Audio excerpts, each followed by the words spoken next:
We're going to rehearse the Schubert Gloria from the Mass in G. As always with Schubert masses, he wrote it for orchestra. So it's a full orchestral mass, but they're so good that we want to do them ourselves with organ. And I'm going to ask Jonathan if he could tell us what various little compromises and advantages there are in doing it. Well, I think the problem with the Novello scores is a lot of the time it's almost like the entire score has been put in Sibelius and shrunk down.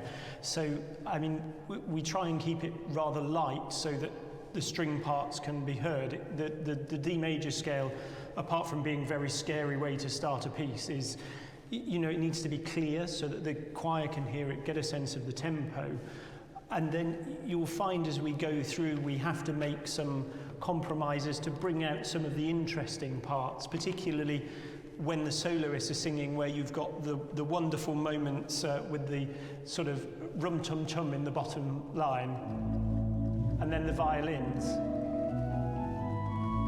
And finding a way to bring that out just so that everybody can hear, and those of you who are watching on the camera will see that the left hand's played on the choir, and then we keep a flute in the grate so that that just sort of gently takes over the texture as we go whilst not overwhelming the soloists. And there are lots of bits where you get these wonderful semi-quaver movements in the violins and they're just scrubbing away. Well, we can't do that, so we compromise ever so slightly just by reducing things to quavers rather than semi-quaver runs. So I think it is a compromise, but one that I hope is at least a little authentic. Yeah. And then sforzandos and things which would be brass and horns and things. We just have to do what we can do, and if we can throw a trumpet stop on at the end or the cornopin on the swell just to bulk things out a little, then we will. And we like it. Good. Excellent. Right, Gloria in Excelsis Deo. Let's see how it sounds.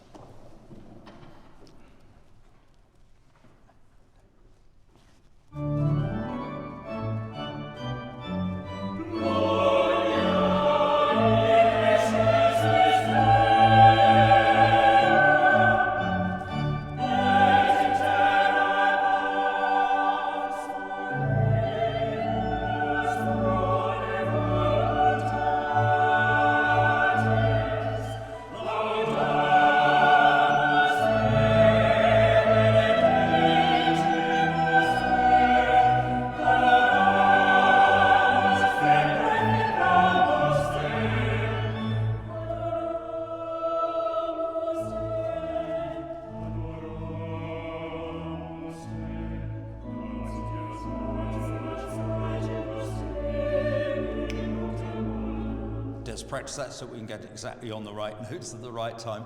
Adoramus te, I don't think is adoramus te. I like it as adoramus te, glorificamus te, because of different kinds of praising. So adoramus te, phrase off like that.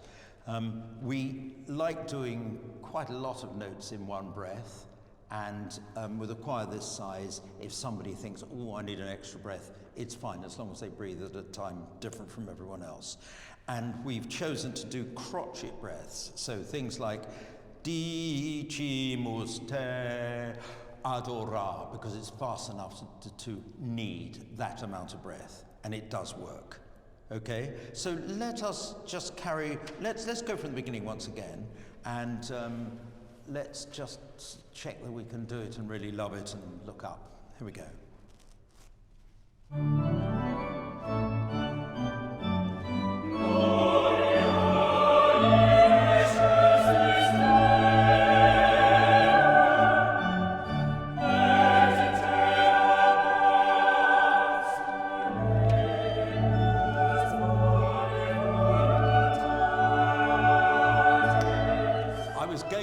Then, when it goes quiet, don't lose it. And you didn't lose it, but I just wanted to underline that that's what we like.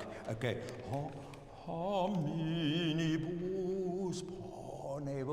The quieter it goes, the more you work on the espressivo. Excelsis, please, as in egg, Excelsis. I heard a couple of varieties of things. Beginning.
Absolutely certain that everybody gets the right notes on gratias agimus. It was just very slightly wonky. So let's go from top of page 9, adora, and sorry, from before that, te glorificamus te. So te, could you mark in that we go down there as well? Glorificamus is the important thing, and then te is a little bit quieter. So let's go from top of page 8, last note, laudamus. Anything from you, Jonathan, so far? No, we're good so far, I think. Okay, here we go. Lauda, lauda. Every word has its shape. So we're constantly singing. Every note is slightly louder or slightly softer than the one before it. And we work out logically and musically and expressively which it should be. Laudamus.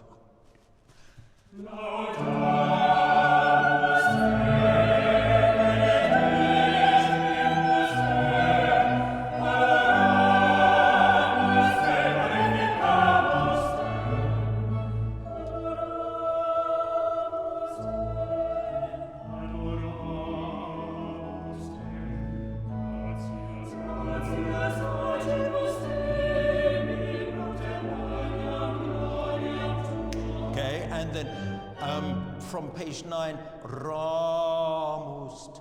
Bass is on that te, ramus te.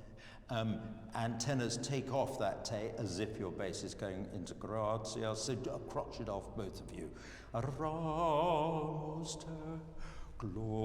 Okay, gratias, gratias agimus tibi. So let's go from top of page 9. Give us an E, please. Adoramus.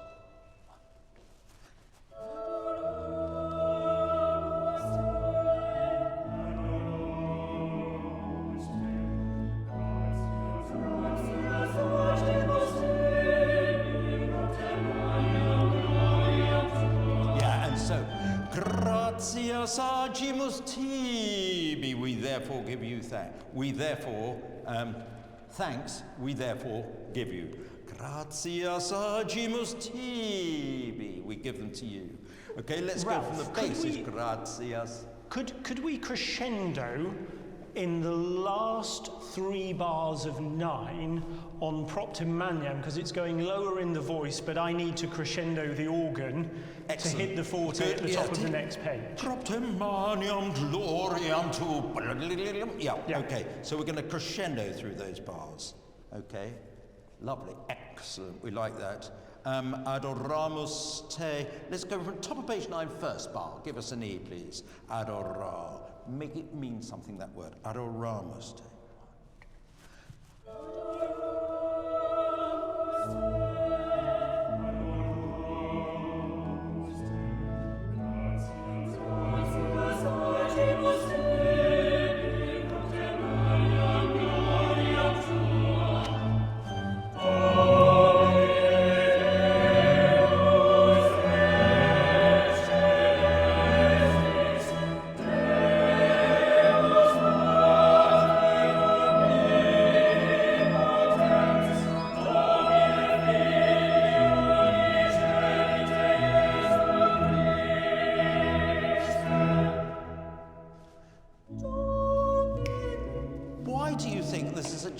Genuine question. Why do you think Schubert puts in a pause there? Christe, 2, 3, 4. Pause for a bit. Da. Isn't it better just to go straight on? Pardon? Do you think it's a mutes thing for the strings? Oh, maybe. Ooh, you're a string player, aren't you? Yeah, so putting our mutes on doesn't take that long, does it? Well, the old ones, the wooden ones. Oh, and you've got to sort of carve them first. Yeah. They're really easy. Yeah, absolutely. Yeah. I think we just go straight on there. Do you think we go straight on rather than have a pause? Okay. Modern organs have pistons, which allow us to change fairly quickly, so we'll go with that. Right. But didn't they, in Schubert's day, didn't you have pistons? No, it'll all been done by hand, but normally with a couple of people stood either side of the instrument to Minions going in. Yeah, indeed. Good. I think we should go back to that, actually. Yeah, I could do with a couple of minions, that'd be nice, yeah. Right, here we go. Let's go from Do, Mi, Ne, Fi, bottom of page 10, last bar and a half. Do, Mi, give us a E major. Here we go. Do, Mi, Ne, Fi.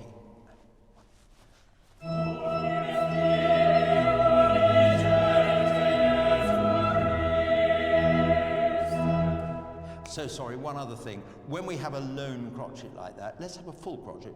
Christa. There's another case of that in the previous page, where just before gratias, to have that full crotchet. Okay, here we go. Let's go from Domine Fili, bottom of page 10, last bar and a half.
Did I hear a couple of trumpets come in? You did, yes. We liked the trumpets. Did you hear the trumpets? trumpets? There was something sort of thing there. Are there any other? Oh, look! Every now and then it happens. That's very good. Anything before we do it all the way through? Has anyone got any of the choir got any comments to make about it? It's sort of straightforward in tempo, isn't it? And I think it's a beautifully written piece, actually. And just at the end, I hope you've got written in page 15, second bar, bounce. So it's cum sancto spiritu in gloria Dei, cum sancto. The words cum sancto invite bounce because of the and the cum sancto. Just before we do it all the way through again, Jonathan, anything to say? I think we're good. We just need to be careful that the soloists don't come in slightly late. It's almost just on the cusp of the beat, I think, sometimes. And when the violins are chugging away, yes, it doesn't allow for any kind of rubato. So we just need to. Are you going to name names? Say whether it's soprano I'm not or going bass. to name names because we don't do that in rehearsals, do we? It's one of you two, okay. Right, good. So, here we go. Let us have a run of the whole piece, shall we? All the way from the beginning. If nobody's got anything to say.